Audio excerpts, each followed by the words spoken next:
बिस्मिल्लाहिर्रहमानिर्रहीम।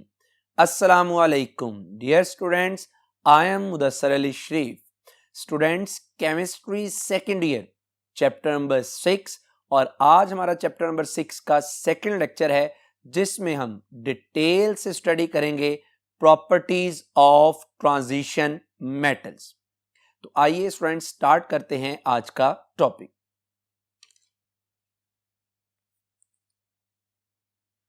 जी students, properties of transition elements. Students, जैसा कि आप सबको बड़े अच्छे तरीके से पता है कि जो ट्रांजिशन एलिमेंट्स हैं they are present in the middle of periodic table. Transition elements की जब आप बात करते हैं तो इसमें हम दो ब्लॉक्स का जिक्र करते हैं, एक डी ब्लॉक और दूसरा एफ ब्लॉक।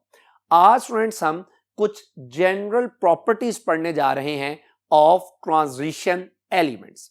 तो स्टूडेंट्स, इसमें जो सबसे पहले बात है कि because of the similar electronic configuration, यानी इनकी इलेक्ट्रॉनिक कॉन्फ़िगरेशन क्या होती है, सेम, यानी वैलेंस शेल में मौजूद इलेक्ट्रॉन्स की अरेंजमेंट। और स्टूडेंट्स, आपके सामने मैंने लास्ट लेक्चर में भी इनकी जनरल इलेक्ट्रॉनिक कॉन्फ़िगरेशन रखी थी। जैसा कि आप देख सकते हैं कि डी ब्लॉक की इलेक्ट्रॉनिक कॉन्फ़िगरेशन, यानी जो डी ब्लॉक में मौजूद एलिमेंट्स हैं उनकी इलेक्ट्रॉनिक कॉन्फ़िगरेशन आपस में रिजेंबल करती है। बिल्कुल इसी तरह जो एफ ब्लॉक में मौजूद एलिमेंट्स हैं इनकी भी इलेक्ट्रॉनिक कॉन्फ़िगरेशन आपस में रिजेंबल करती।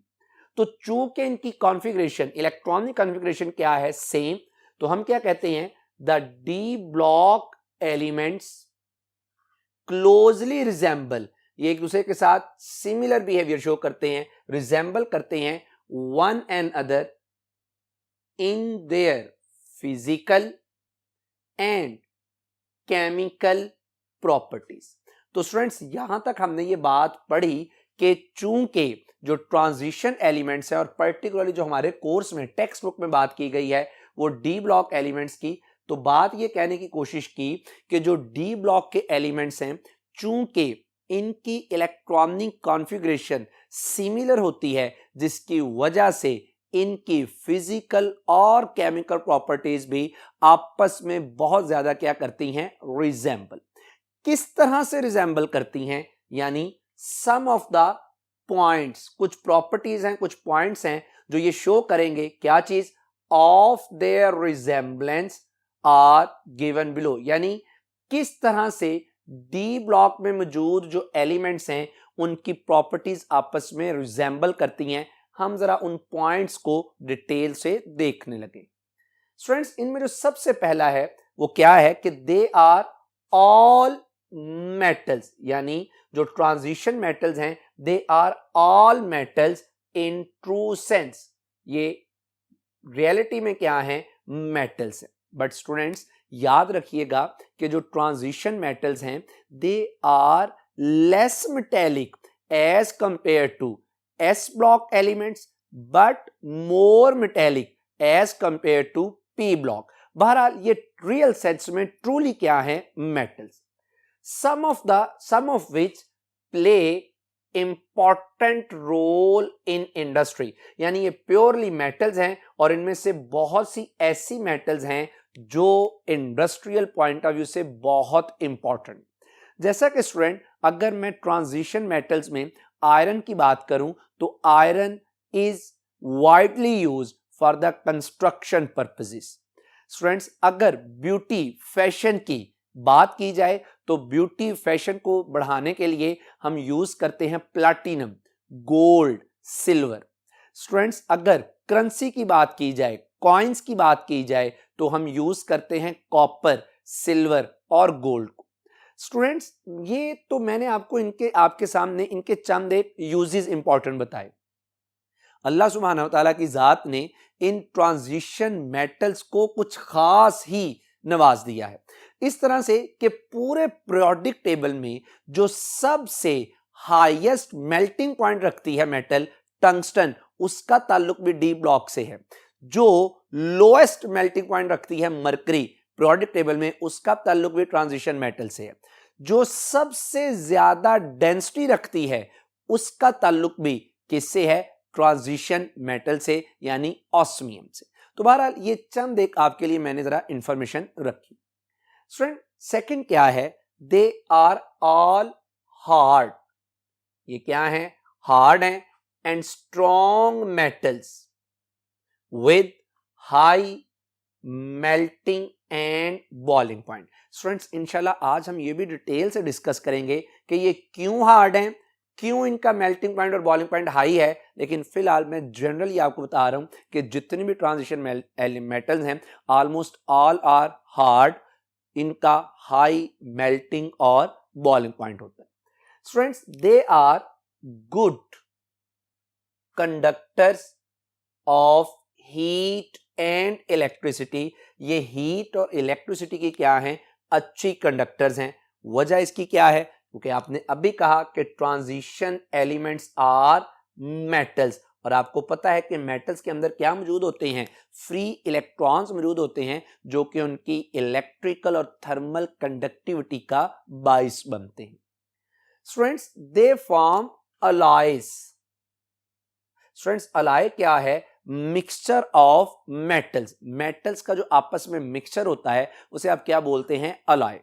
तो they form alloys with one another, यानी जो डी ब्लॉक के एलिमेंट्स हैं ये आपस में भी मिलके अलॉय बनाते हैं, and also with other elements, यानी मेटल्स का मिक्सचर अलॉय है।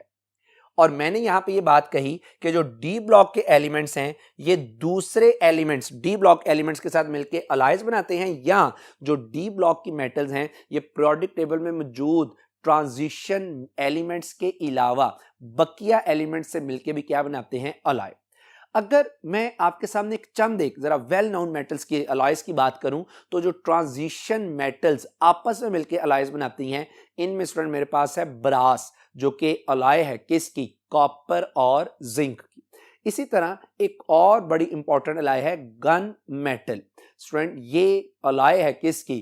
कॉपर, जिंक और टिन की। अब जरा ये गौर कीजिएगा कि ये जो टिन आ जाता है हमारे पास ये ट्रांजिशन मेटल नहीं बल्कि ये पी ब्लॉक से क्या करता है? बिलोंग। तो बहरहाल बताने का मकसद ये था कि ये मेटल्स, डिफरेंट ट्रांजिशन मेटल्स आपस में मिलकर भी अलॉय बनाती हैं, और यही ट्रांजिशन मेटल्स पीरियोडिक टेबल में ट्रांजिशन एलिमेंट के अलावा एलिमेंट से मिलकर भी अलॉयज बनाती हैं। स्टूडेंट नेक्स्ट क्या है कि देयर आयंस एंड कंपाउंड्स, यानी इनके आयंस और कंपाउंड्स आर कलर्ड। ये कलर्ड होते हैं in solid state as well as in solution form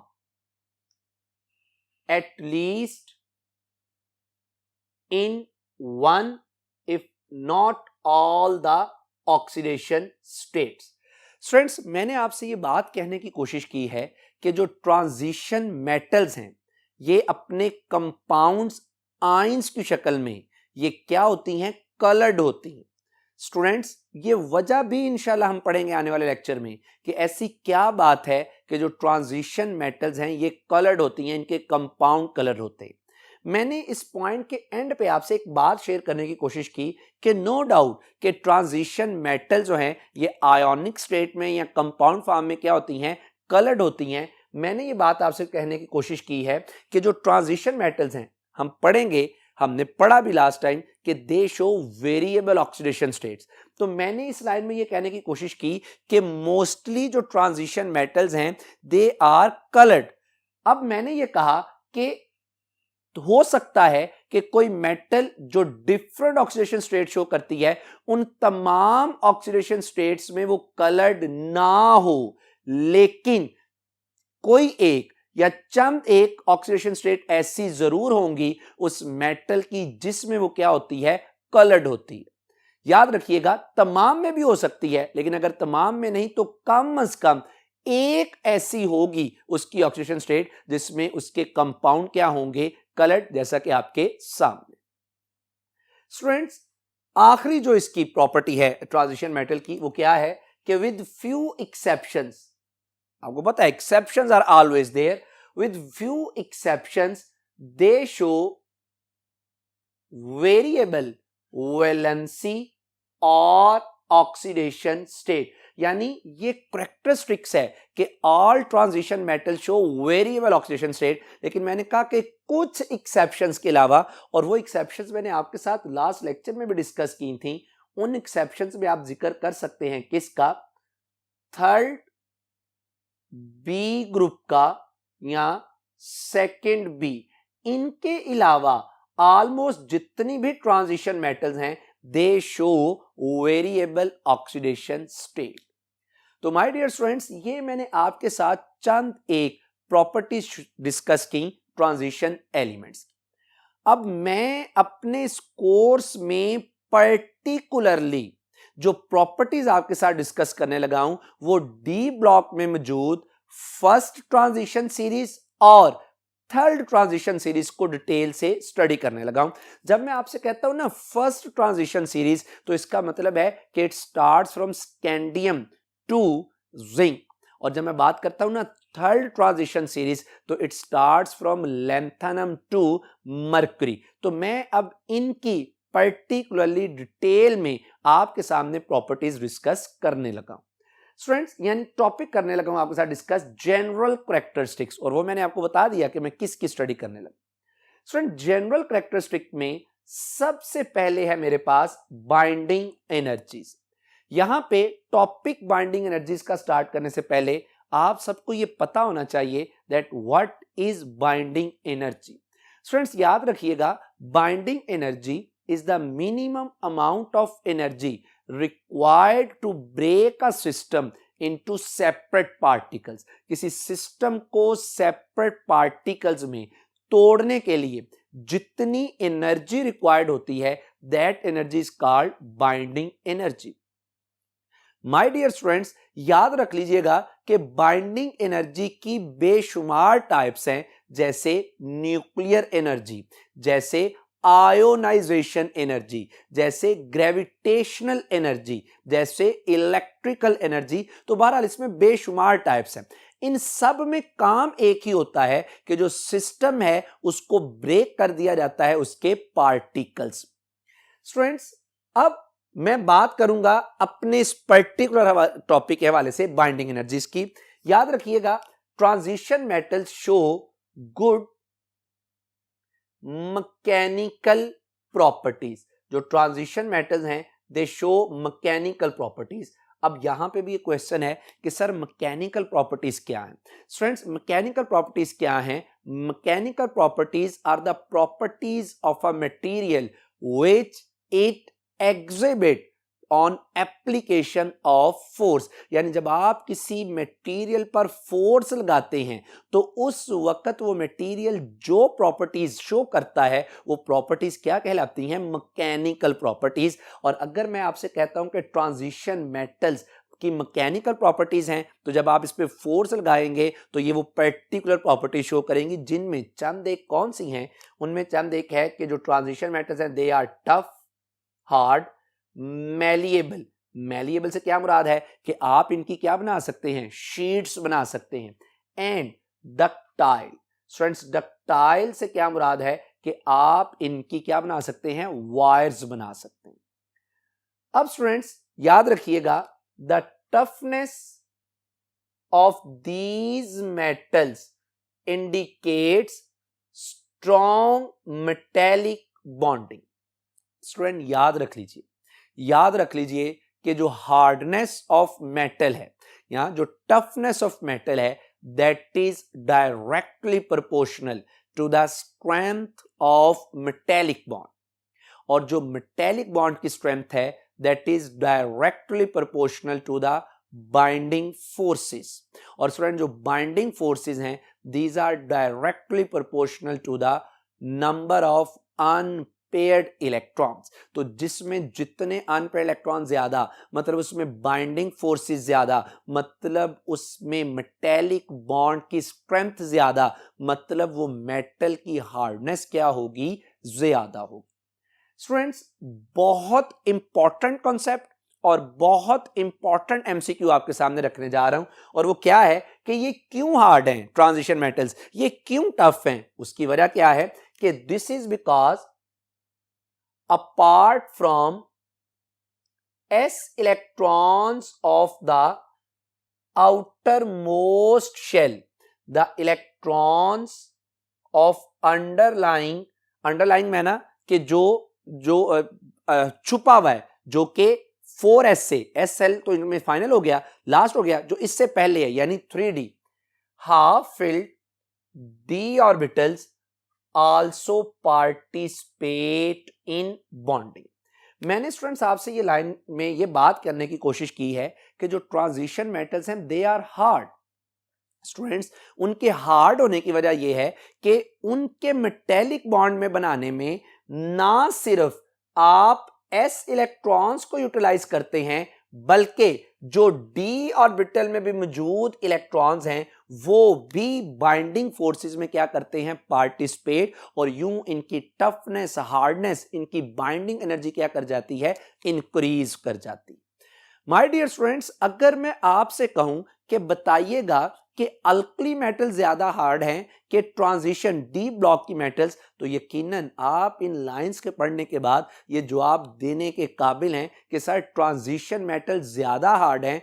वजह यह है कि ट्रांजिशन मेटल में s और d दोनों ऑर्बिटल्स के जो इलेक्ट्रॉन हैं दे पार्टिसिपेट इन मेटेलिक बॉन्डिंग, जबकि जो अल्कली मेटल्स हैं इनमें या अल्कलाइन अर्थ मेटल्स हैं इनके सिर्फ s ऑर्बिटल के इलेक्ट्रॉन क्या करते हैं, मेटेलिक बॉन्डिंग में पार्टिसिपेट करते।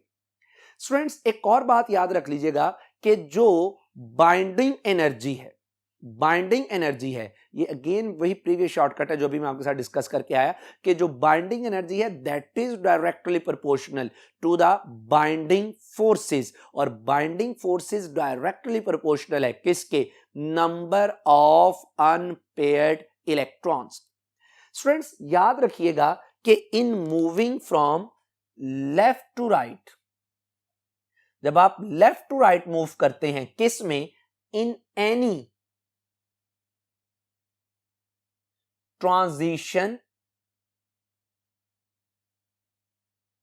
सीरीज, किसी भी ट्रांजिशन सीरीज में जब आप लेफ्ट टू राइट मूव करते हैं, स्टूडेंट ट्रांजिशन सीरीज से क्या मुराद है आपके साथ डिस्कस किया था। First transition series scandium to zinc, second transition series yttrium to cadmium, third transition series lanthanum to mercury and so on. तो जब भी आप किसी भी ट्रांजिशन सीरीज में लेफ्ट टू राइट मूव करते हैं तो याद रखिएगा स्टूडेंट्स, यहां से क्या होता है कि number of unpaired electrons increases up to, बहुत इंपॉर्टेंट बात कर रहा हूं, up to 5th B and 6th B groups, यानी number of unpaired electron increase करते हैं 5th B से 6th B ग्रुप तक, और फिर इसके बाद क्या होती है, पेयरिंग, यानी वो जो अनपेयर्ड इलेक्ट्रॉन है उसमें क्या हो जाती है, पेयरिंग स्टार्ट हो जाती है, और फिर इससे क्या होता है, number of unpaired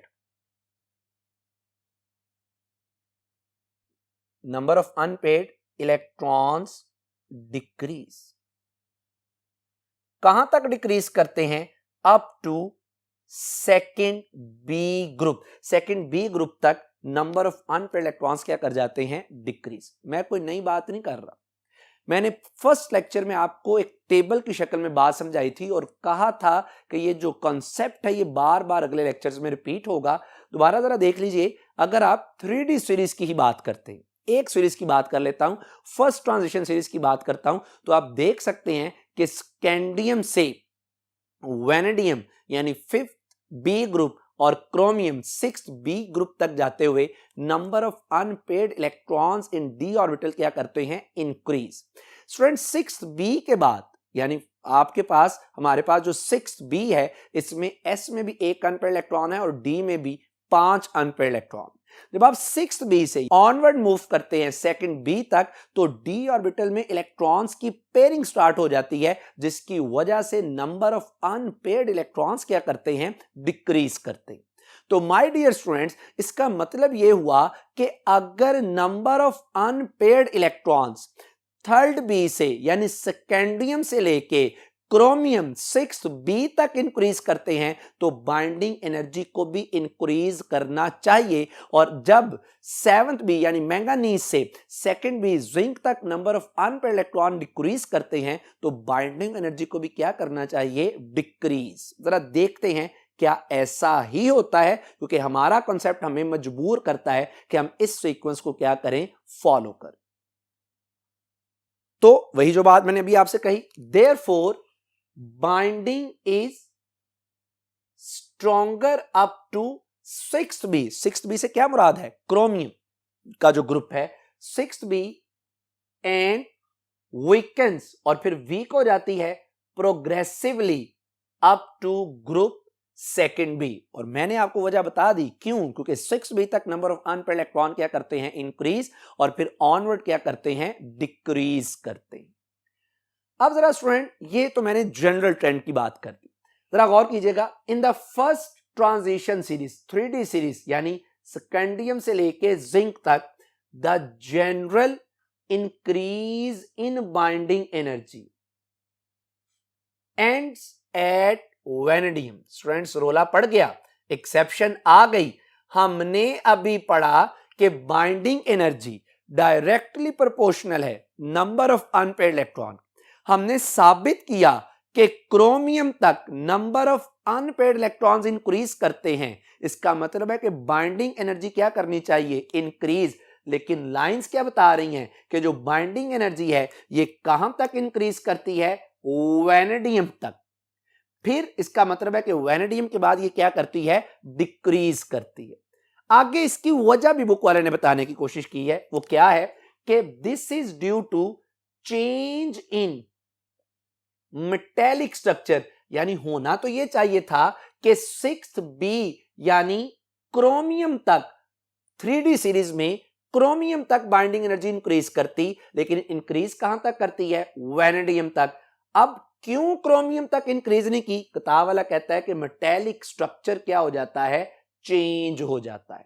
students, for example किसका मेटेलिक स्ट्रक्चर चेंज हुआ, मैंगानीज Mn का। स्टूडेंट्स, मैं आपके सामने ना अब बहुत डिटेल से समझाने लगा हूं कि किस तरह से मेटेलिक स्ट्रक्चर चेंज होता है। सबसे पहले ये जो मैंने आपके साथ बात कही, मैं इस बात को ग्राफ के जरिए से आपके सामने रखने जा रहा हूं। ग्राफ मैंने ड्रॉ किया किस किस के दरमियान, एक्स एक्सिस में मैंने एटॉमिक नंबर ले लिया और वाई एक्सिस में मैंने बाइंडिंग एनर्जी ले ली जॉल पर मोल में। और स्टूडेंट, ये जो बाइंडिंग एनर्जी है मैंने इस एनर्जी को मल्टीप्लाई किया हुआ किसके साथ, 10⁴, यानी एक बहुत बड़ा क्या बन जाता है, क्वांटिटी, एक बहुत बड़े रकम बन जाती। स्टूडेंट्स, अगर आप इस ग्राफ को गौर से देखें तो आप देखेंगे कि जो बाइंडिंग एनर्जी है, मैंने वो पोटासियम से स्टार्ट किया। पोटासियम बाइंडिंग के लिए 1 इलेक्ट्रॉन देता है, कैल्शियम 2 देता है, स्कैंडियम 3। तो अगर आप देखें ग्राफ को तो पोटासियम से, और पर्टिकुलरली अपने टॉपिक में देखें तो स्कैंडियम से ये ग्राफ अपवर्ड मूव करता है अप टू वेनेडियम। अब हमारा ज़हन क्या कहता है कि वेनेडियम में जो अनपेयर्ड इलेक्ट्रॉन है इनकी तादाद कितनी है, 3। तो सर, जो जैसे ही आगे क्रोमियम आता है, इसमें S में 1 है, D में 5 है, तो क्रोमियम के लिए जो कर्व है ये मजीद अपवर्ड जानी चाहिए। लेकिन आप देख सकते हैं कि वेनेडियम के बाद जो कर्व है ये डाउन गिर जाती। अच्छा जी, अब जब वेनेडियम से ये कर्व डाउन गिरती है तो क्रोमियम से, यानी क्रोमियम तक गिरती है, तो क्रोमियम से ये कर्व मजीद नीचे को फॉल करती है। कहां पर, मैंगानीज पर। मैंगानीज में अनपेयर्ड इलेक्ट्रॉन कितने हैं, 5। अब जरा गौर कीजिएगा, मैंगानीज के बाद आता है आयरन। आयरन में अनपेयर्ड इलेक्ट्रॉन की तादाद होती है 4। इसका मतलब है कि आयरन के लिए ये कर्व मजीद नीचे आनी चाहिए, लेकिन ये कर्व कहां पे मूव कर जाती है, अपवर्ड, आयरन Fe के लिए। और फिर Fe से कर्व स्टूडेंट्स अगेन बिलो आनी चाहिए कोबाल्ट के लिए, लेकिन आप देख सकते हैं कि कर्व मजीद अपवर्ड राइज कर जाती है कोबाल्ट के लिए फिर है हमारे पास निकल। याद रखिएगा कि कोबाल्ट और निकल की ऑलमोस्ट सिमिलर बाइंडिंग एनर्जी होती है। क्यों? क्योंकि हालांकि इनमें अनपेयर्ड इलेक्ट्रॉन की तादाद क्या है, डिफरेंट, लेकिन ऑलमोस्ट इनकी सिमिलर होती है। फिर निकल से ये कर्व नीचे गिरती है कॉपर पर, क्योंकि निकल में जो अनपेयर्ड इलेक्ट्रॉन है उनकी तादाद है 2, कॉपर में डी में तो अनपेयर्ड इलेक्ट्रॉन कोई नहीं, लेकिन एस में 1, और एंड आके इसका हो जाता है जिंक पर, जहां पे अनपेयर्ड इलेक्ट्रॉन्स की तादाद क्या है, 0। अब ये वही बात है जो मैंने पहले आपको ये लाइंस पढ़ के समझाई, फिर मैंने इसी चीज को ग्राफ की शक्ल में एक्सप्लेन कर दिया। सर क्वेश्चन ये है कि अब ऐसा क्यों होता है? किताब वाले ने तो कह दिया कि इसमें मेटेलिक स्ट्रक्चर चेंज हो जाता है, तो माय डियर स्टूडेंट्स मैंने 3D सीरीज में मौजूद तमाम एलिमेंट्स के मेटेलिक स्ट्रक्चर आपके सामने रख दिए। अगर आप इन मेटेलिक स्ट्रक्चर्स को गौर से देखें तो जैसा कि मैंने लिखा है कि स्कैंडियम 2 तरह का स्ट्रक्चर अडॉप्ट कर सकता है, हेक्सागोनल क्लोज पैकिंग और body centred cubic close packing. Student इसी तरह से टाइटेनियम के मैंने 2 लिख दिए, HCP हेक्सागोनल क्लोज पैकिंग और BCC।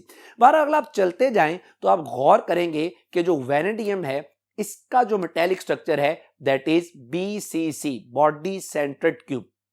लेकिन वैनेडियम से जैसे ही आप क्रोमियम पर जाते हैं, नो डाउट कि इसके 2 मेटेलिक स्ट्रक्चर है, एक BCC, लेकिन साथ इसका मेटेलिक स्ट्रक्चर चेंज हो जाता है स्टूडेंट्स, किस में?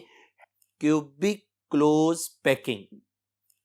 जब आप क्रोमियम से फर्दर मैंगानीज तक जाते हैं तो स्टूडेंट जो मैंगानीज है इसका टिपिकल मेटेलिक स्ट्रक्चर होता है। यानी अगर मैं ये बात करूं कि वैनेडियम से क्रोमियम पर आते हुए क्यों बाइंडिंग एनर्जी फॉल की, तो that is because of the change in metallic structure. अब जब आप क्रोमियम से मैंगानीज तक जाते हैं तो फिर क्यों बाइंडिंग एनर्जी फॉल कर जाती है? तो स्टूडेंट इसकी वजह यह है कि जो क्रोमियम है, ये मैंने आपसे कहा कि 2 स्ट्रक्चर अडॉप्ट करता है, BCC और CCP, लेकिन जब आप मैंगानीज की बात करते हैं तो इसका जो मेटेलिक स्ट्रक्चर है that is hexagonal close packing. Student जब आप मैंगानीज से मूव करते हैं कहां पे? आयरन पे, तो ये अगेन 2 मेटेलिक स्ट्रक्चर अडॉप्ट करता है, जिनमें एक कौन सा है, BCC, और दूसरा हमारे पास कौन सा है, हेक्सागोनल क्लोज पैकिंग। स्टूडेंट्स इसी तरह मैंने आपके सामने कोबाल्ट का स्ट्रक्चर रख दिया, निकल का रख दिया, कॉपर का और जिंक का। तो जहां पे बाइंडिंग एनर्जी में एक्सेप्शंस आ रही हैं, उन एक्सेप्शंस आने की वजह चेंज इन मेटेलिक स्ट्रक्चर है। और जब आप कॉपर या जिंक की बात करते हैं तो कॉपर और जिंक, कॉपर से जिंक पर जाते हुए नंबर ऑफ अनपेयर्ड इलेक्ट्रॉन्स क्या कर जाते हैं, डिक्रीज कर जाते हैं। स्टूडेंट्स ये तो जो मैंने बात की आपके सामने, ये बात थी 3D सीरीज की। अब जरा गौर करते हैं in third transition series. Third transition, अच्छा किताब वाले ने सेकंड ट्रांजिशन सीरीज की बात नहीं की, थर्ड ट्रांजिशन सीरीज जो कि लैंथनम से स्टार्ट होकर एंड होती है मरकरी पर, और इसी को आप 5D सीरीज भी बोलते हैं, जैसा कि आप ये देख सकते हैं। स्टूडेंट ये जो थर्ड ट्रांजिशन सीरीज है इसमें क्या होता है, the increase in binding energy ends at tungsten. Binding energy में जो इजाफा है ये कहां पे एंड होता है, टंगस्टन। और स्टूडेंट मैं आपको एक बात बताऊं, यहां पे कोई एक्सेप्शन नहीं, क्योंकि टंगस्टन वाला किस ग्रुप से बिलोंग करता है, tungsten belongs to 6th B group. और स्टूडेंट जब ये टंगस्टन 6th B ग्रुप से बिलोंग करता है तो हमने अभी पढ़ा यहां पे कि 6B तक नंबर ऑफ अनपेयर्ड इलेक्ट्रॉन्स क्या करते हैं, इंक्रीज। इसका मतलब है कि थर्ड ट्रांजिशन सीरीज में भी बाइंडिंग एनर्जी 6B तक इंक्रीज करनी चाहिए थी, यानी टंगस्टन तक। फर्स्ट ट्रांजिशन सीरीज में इंक्रीज नहीं की, उसकी भी वजह हमने पढ़ी, क्योंकि मेटेलिक स्ट्रक्चर क्या हो गया, चेंज।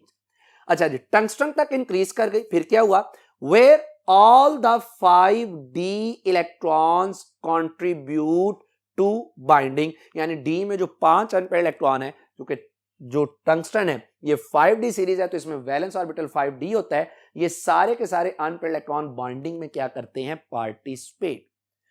कोई एक्सेप्शन नहीं इस ग्राफ में। अगर आप गौर से देखें तो आपको पता चलेगा कि इस केस में जो ग्राफ है ये सीजियम और बेरियम, ये तो चलें एस ब्लॉक के हैं। अगर आप बेरियम से ऑनवर्ड देखें तो लैंथनम, हॉफनियम, टेंटालम, और आगे जाकर के आपके पास टंगस्टन पे ये पीक मैक्सिमम हो जाती है। स्टूडेंट टंगस्टन के बाद चूंकि अनपेयर्ड इलेक्ट्रॉन मैक्सिमम हो जाते हैं, टंगस्टन के बाद अनपेयर्ड इलेक्ट्रॉन चूंकि डिक्रीज करते हैं, तो साथ ही ये कर्व भी डाउनवर्ड फॉल करती है रेनियम पर, Re पर, ऑस्मियम पर, रेडियम पर, प्लैटिनम पर, गोल्ड में चूंकि एक होता है और एंड पे आके मरकरी में कितने हो जाते हैं अनपेयर्ड इलेक्ट्रॉन? 0। बात ये तय हुई कि 3D सीरीज में क्रोमियम, मैंगानीज, आयरन में तो मेटेलिक स्ट्रक्चर के चेंज होने की वजह से एक्सेप्शन आ जाती हैं, लेकिन 5D सीरीज में टोटल बाइंडिंग एनर्जी को डिस्क्राइब करने के लिए हम सहारा लेते हैं किसका? अनपेयर्ड इलेक्ट्रॉन का, जो सिंपली हमारे कॉन्सेप्ट के मुताबिक है विद नो सिंगल एक्सेप्शन, एक भी इसमें सिंगल एक्सेप्शन नहीं आती। तो माय डियर स्टूडेंट्स, यहां तक हमने बाइंडिंग एनर्जी का कंसेप्ट क्या किया? क्लियर। सेकंड जो इसकी प्रॉपर्टी है that is melting and boiling points.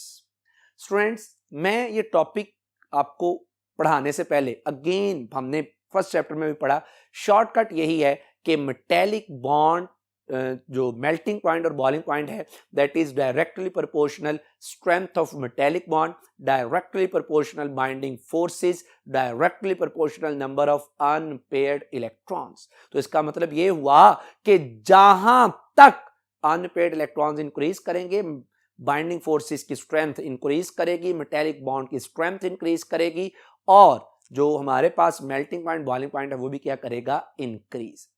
यहां पे एक बात और अपने जहन में बैठा लीजिए कि मेल्टिंग पॉइंट ना सिर्फ ये स्ट्रेंथ ऑफ मेटेलिक बॉन्ड पर डिपेंड करते हैं, याद रखिएगा melting point also depends upon the arrangement of particles in crystal lattice.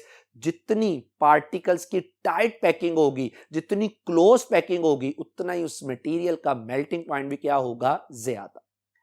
Students, क्या आपको एक बात समझ नहीं आ जाती कि मैंने अभी शॉर्टकट में कहा कि जो मेटेलिक बॉन्ड है, मेल्टिंग पॉइंट है, जो बॉइलिंग पॉइंट है, ये डायरेक्टली प्रोपोर्शनल है स्ट्रेंथ ऑफ मेटेलिक बॉन्ड के, ये डायरेक्टली प्रोपोर्शनल है बाइंडिंग फोर्सेस के, ये डायरेक्टली प्रोपोर्शनल है नंबर ऑफ अनपेयर्ड इलेक्ट्रॉन्स के। और आपने अभी ये बात कही, अभी ये आपने बात कही कि जो बाइंडिंग एनर्जी है वो भी डायरेक्टली प्रोपोर्शनल है अनपेयर्ड इलेक्ट्रॉन के। तो क्या ये एहसास नहीं होता कि सर जो वेरिएशन हम बाइंडिंग एनर्जीज के लिए पढ़ के आए हैं, ऑलमोस्ट वही वेरिएशन होगी किसके लिए? मेल्टिंग और बॉइलिंग पॉइंट के लिए, क्योंकि दोनों का डायरेक्ट रिलेशन है किसके साथ? नंबर ऑफ अनपेयर्ड इलेक्ट्रॉन्स के साथ। बहरहाल, transition metals have high melting and boiling point. क्यों? Due to strong binding forces present between their atoms. यानी स्ट्रॉन्ग बाइंडिंग फोर्सेस की वजह से जो कि इनके एटम्स के दरमियान में क्या होती हैं? मौजूद होती हैं। स्टूडेंट्स, याद रखिएगा कि जो मेल्टिंग पॉइंट है that increase up to middle of series। ये मिडल ऑफ सीरीज क्या करता है? इंक्रीज करता है। अब चाहे वो फर्स्ट ट्रांजिशन सीरीज है, चाहे वो सेकंड है, चाहे वो थर्ड है, यानी मैं आपके लिए आसानी कर देता हूं कि 6B तक क्या करता है? इंक्रीज। और फिर इसके बाद क्या होगा? 7th B to 2nd B तक ये क्या करता है?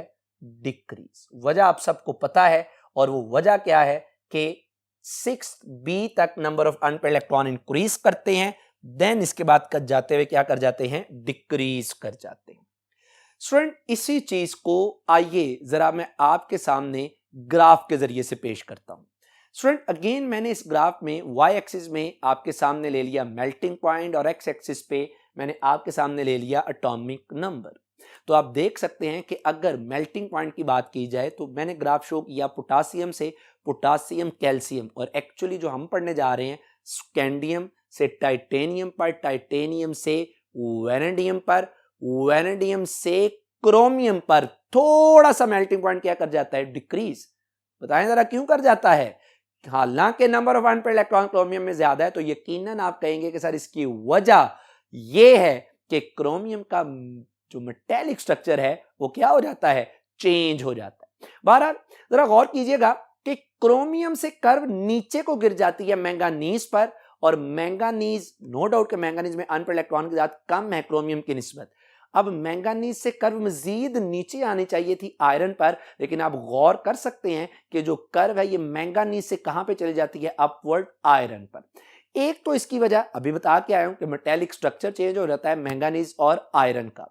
स्टूडेंट एक और वजह आपको मैं बता देता हूं, बड़ी इंटरेस्टिंग वजह है। अगर आप मैंगानीज को गौर से देखें तो इसमें डी और बिटल में 5 इलेक्ट्रॉन है और एस में 2 इलेक्ट्रॉन होते हैं। ये जो डी में 5 है, एस में 2 इलेक्ट्रॉन है, इसका मतलब ये है कि इसमें मैंगानीज की जो इलेक्ट्रॉनिक कॉन्फ़िगरेशन है वो बहुत स्टेबल है। जब इलेक्ट्रॉनिक कॉन्फ़िगरेशन बहुत स्टेबल है तो इसका मतलब है इसके ऊपर न्यूक्लियस का होल्ड क्या है, बहुत ज्यादा। जब न्यूक्लियस का होल्ड बहुत ज्यादा हो जाता है तो जो डी में मौजूद अनपेयर्ड इलेक्ट्रॉन है they are not easily available for the metallic bond formation, for the formation of binding forces, जिसकी वजह से इसका जो मेल्टिंग पॉइंट है वो क्या कर जाता है, डिक्रीज कर जाता है। बहरहाल ये तो वजह थी एक और जो मैंने बताई। फिर आयरन से ऑनवर्ड आप देख सकते हैं कि कर्व बॉटम नीचे को गिरती जाती है, फॉल कर जाती है, क्योंकि अनपेयर्ड इलेक्ट्रॉन क्या कर जाते हैं, डिक्रीज कर जाते हैं। और जिंक सेकंड वी पे आके अनपेयर्ड इलेक्ट्रॉन की तादाद 0, तो इसका जो मेल्टिंग पॉइंट है वो भी सबसे कम हो जाता है। ये ग्राफ में मैंने फिर आपके सामने अनपेयर्ड इलेक्ट्रॉन्स की तादाद शो कर दी ताकि आपको इसको समझने में क्या हो, आसानी।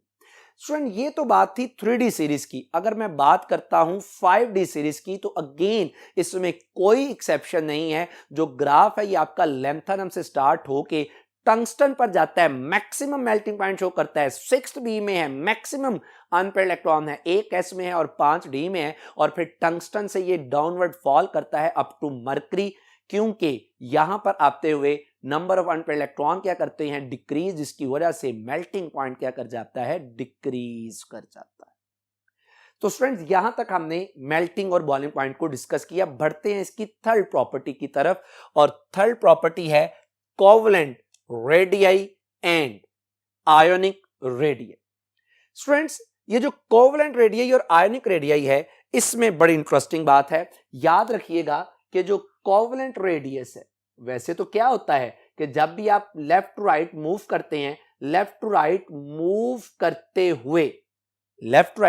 हुए चूंकि न्यूक्लियर अट्रैक्शन इंक्रीज करती है तो कोवलेंट रेडियस क्या करता है, डिक्रीज। लेकिन याद रखिएगा कि जब आप 3D सीरीज की बात करते हैं तो 3D सीरीज में कोवलेंट रेडियस क्या करता है, डिक्रीज एट स्टार्ट। शुरू में कोवलेंट रेडियस क्या करता है, डिक्रीज करता है। और ये जो डिक्रीज है ये अगर मैं 3D सीरीज की बात करूं तो ये डिक्रीज होती है कहां से कहां तक, from scandium two chromium. Students फिर दूसरे हिस्से में जाके ये जो कोवलेंट रेडियस है ये ऑलमोस्ट क्या रहता है, कांस्टेंट, इसमें कोई चेंज नहीं आती। और ये जो कांस्टेंट रहने वाला पार्ट है स्टूडेंट ये होता है कहां से, क्रोमियम से लेके कॉपर तक। और स्टूडेंट तीसरे पार्ट में जो एटॉमिक रेडियस है ये क्या कर जाता है, इंक्रीज, यानी कोवलेंट रेडियस इंक्रीज कर जाता है कहां से, कॉपर से लेके जिंक। यानी मैं आपके साथ कोवलेंट रेडियस को 3 पार्ट्स में स्टडी कर रहा हूं। यानी पहले डिक्रीज करता है फ्रॉम स्कैंडियम टू कॉपर। तो माय डियर स्टूडेंट्स इसमें कोई परेशानी वाली बात ही नहीं। क्यों? क्योंकि जैसे ही आप लेफ्ट राइट, अगर आप 3D सीरीज को देखें तो जैसे ही आप लेफ्ट राइट जाते जाएंगे स्कैंडियम से क्रोमियम तक, तो चूंकि आप लेफ्ट राइट जा रहे हैं न्यूक्लियर अट्रैक्शन इंक्रीज करती है तो साइज क्या करता है, डिक्रीज। लेकिन प्रॉब्लम किस वक्त है, जब ये रेडियस क्या रहता है, कांस्टेंट। हालांकि हम कहते हैं कि लेफ्ट राइट जा रहे हैं तो ये क्या करना चाहिए, डिक्रीज। ना सिर्फ ये सीरीज में कांस्टेंट रहता है बल्कि एंड पे जाके ये इंक्रीज कर जाता है फ्रॉम कॉपर टू जिंक। ये जो मैंने आपके सामने ये 3 बातें कही, अगर मैं ग्राफ की शक्ल में इन बातों को रखूं तो आप देख सकते हैं कि स्टार्ट में ये डिक्रीज करता है फ्रॉम स्कैंडियम टू क्रोमियम, फिर क्रोमियम से लेके कॉपर तक ये ऑलमोस्ट सेम रहता है, और फिर कॉपर से जिंक पे ये क्या कर जाता है, इंक्रीज। स्टूडेंट्स इसकी 2 वजूहात हैं। पहले मैं जरा टेक्स्ट बुक की बात कर लूं और फिर आपको एक और बड़ी इंटरेस्टिंग रीजन बताऊं। टेक्स्ट बुक वाला क्या कहता है कि दिस इंक्रीज, यानी ये जो इंक्रीज हो जाता है किस में, कोवलेंट रेडियस में, this increase in covalent radius वो किसकी वजह से होता है, ड्यू टू द फैक्ट, इस फैक्ट की वजह से that the filled d orbitals have contracted, सुकड़ जाता है, इनटू द इलेक्ट्रॉन कोर, यानी इनवर्ड अंदर की तरफ सुकड़ जाता है, and so shield the outer 4s electrons more effectively from the nucleus. तो चूंकि ये मोर इफेक्टिवली शील्ड करता है जिसकी वजह से 4s के इलेक्ट्रॉन न्यूक्लियस से दूर हो जाते हैं, कोवलेंट रेडियस क्या कर जाता है, इंक्रीज कर जाता है। माय डियर स्टूडेंट्स, ये तो मैंने आपके सामने एक टेक्स्ट बुक की लाइनें आपके सामने रख दी। अब मैं आपको एक बात बता दूं, जरा इलेक्ट्रॉनिक कॉन्फ़िगरेशन को गौर से देखें ना तो आपको देख के अंदाजा होगा कि स्कैंडियम से क्रोमियम तक जाते हुए जो अनपेयर्ड इलेक्ट्रॉन्स हैं इनकी तादाद क्या कर जाती है, क्रोमियम तक इंक्रीज। यानी क्रोमियम के केस में s में 1 है, d में 5 है। जब आप क्रोमियम से मैंगानीज पर जाते हैं तो s पेयर्ड हो जाता है और d में इलेक्ट्रॉन की तादाद 5, और जब आप मैंगानीज से आयरन, कोबाल्ट, निकल की तरफ मूव करते हैं तो उसी d ऑर्बिटल में इलेक्ट्रॉन की पेयरिंग स्टार्ट हो जाती है। अब ये जो मैंने 3 पॉइंट्स आपके सामने लिखे, मैं इन तीनों को इनकी कॉन्फ़िगरेशन के लिहाज से बताने लगा हूं कि स्टार्ट में क्या होता है, क्योंकि डी में अनपेयर्ड इलेक्ट्रॉन है फ्रॉम स्कैंडियम टू क्रोमियम, तो इस केस में जो न्यूक्लियर चार्ज है ये डोमिनेंट होता है किससे, शील्डिंग इफेक्ट से। जब आगे जाके आप कहते हैं जी कि क्रोमियम से लेके कॉपर तक ऑलमोस्ट सेम रहता है, तो इसका मतलब ये होता है कि इस केस में चूंकि डी में फिर पेयरिंग स्टार्ट होना शुरू हो जाती है, तो वजह यह है कि जो शील्डिंग इफेक्ट है ये काउंटर बैलेंस हो जाता है किससे, न्यूक्लियर चार्ज। और स्टूडेंट्स, जब आप कॉपर से जिंक पर जाते हैं तो चूंकि डी ऑर्बिटल फुली पेड की शक्ल में फुली फिल्ड हो जाता है, तो इस केस में जो शील्डिंग इफेक्ट है ये इंक्रीज कर जाता है किससे, न्यूक्लियर चार्ज से, जिसकी वजह से जो साइज है वो क्या कर जाता है, इंक्रीज। तो 3 पार्ट्स में बात हो गई। पहले हिस्से में जहां पे डिक्रीज करता है, न्यूक्लियर चार्ज ज्यादा, शील्डिंग इफेक्ट कम। जिस हिस्से में ये ऑलमोस्ट कांस्टेंट रहता है वहां पे न्यूक्लियर चार्ज और शील्डिंग इफेक्ट आपस में इक्वल, काउंटर बैलेंस। और जिस हिस्से में ये इंक्रीज कर जाता है उस हिस्से में जो न्यूक्लियर चार्ज है ये डिक्रीज और शील्डिंग इफेक्ट क्या करता है, इंक्रीज करता है। स्टूडेंट्स, ये तो बात थी कोवलेंट रेडियस की। अब जरा आयोनिक रेडियस की बात करें। Change in ionic radii plural है रेडियस की, along the series is much less regular, यानी आयोनिक रेडियस की जो चेंज है, जो वेरिएशन है, वो इतनी रेगुलर नहीं। सो दैट ये इतनी इरेगुलर है, so that periodic trends in the properties of these ions are difficult to rationalise काबिल फहम, जिसे समझा जा सके। यानी इनमें आयोनिक रेडियस की इतनी ज्यादा एक्सेप्शंस हैं, इतनी ज्यादा वेरिएशन है कि हम कोई जनरल रूल ट्रेंड सेट नहीं कर पाते। जैसा कि आप देख सकते हैं कि ये आपके पास जो ग्राफ है ये ना तो कंटिन्यूसली डिक्रीज कर रहा है, ना ये इंक्रीज, ना कांस्टेंट, बल्कि ये इरेगुलर सा बिहेवियर शो करता है। कहीं पे जाके जो आयोनिक रेडियस है ये मैक्सिमम हो जाता है, तो कहीं पे जाके ये क्या हो जाता है, मिनिमम हो जाता है। तो इस वजह से हम इसको रैशनलाइज, एक पर्टिकुलर ट्रेंड इसका रीजन एक्सप्लेन नहीं कर पाते। माय डियर स्टूडेंट्स, ये जो मैंने बात आपके सामने की है ना, ये बात मैंने की है अपनी टेक्स्ट बुक के हवाले से, लेकिन मैं आपको ये बात बता दूं कि जब मैं ये टॉपिक आपको पढ़ाने के लिए आ रहा था तो मैंने डिफरेंट बुक्स कंसल्ट की। इनमें एक बुक है केमिस्ट्री इन कॉन्टेक्स्ट, जो कि बहुत ऑथेंटिक बुक मानी जाती है। इसके अलावा मैंने और बुक्स भी इस टॉपिक के लिए स्टडी की। याद रखिएगा कि जो आयोनिक रेडियस है ये भी लेफ्ट टू राइट क्या करता है, डिक्रीज करता है। यानी ये बात आपको मैं after confirmation, after studying from several books, ये बात आपको बता रहा हूं कि किताब वाली तो बात ठीक है जो उसने लिख दी, रियलिटी ये है कि आप देख सकते हैं कि स्कैंडियम से ऑनवर्ड सीरीज में जाते हुए जो आयोनिक रेडियस है ये क्या करता है, डिक्रीज करता है। क्यों? क्योंकि लेफ्ट राइट जाते हुए न्यूक्लियर चार्ज इंक्रीज करता है। बहरहाल ये एक्चुअल थी बात जो मैंने वैल्यूज के साथ आपके सामने रख दी। तो माय डियर स्टूडेंट्स, आज मैंने आपके साथ 3 कैरेक्टरिस्टिक्स डिस्कस की ट्रांजिशन एलिमेंट्स की। बकिया जो इसकी करेक्टरिस्टिक्स हैं वो इंशाल्लाह हम नेक्स्ट लेक्चर में डिस्कस करेंगे। उम्मीद है कि आपको आज की बातें अच्छे से क्लियर हुई होंगी। मेरी अल्लाह सुब्हानहू व तआला से दुआ है कि आप पे अपना रहम करम फजल फरमाए। अपना बहुत ख्याल रखिएगा। अस्सलामु अलैकुम।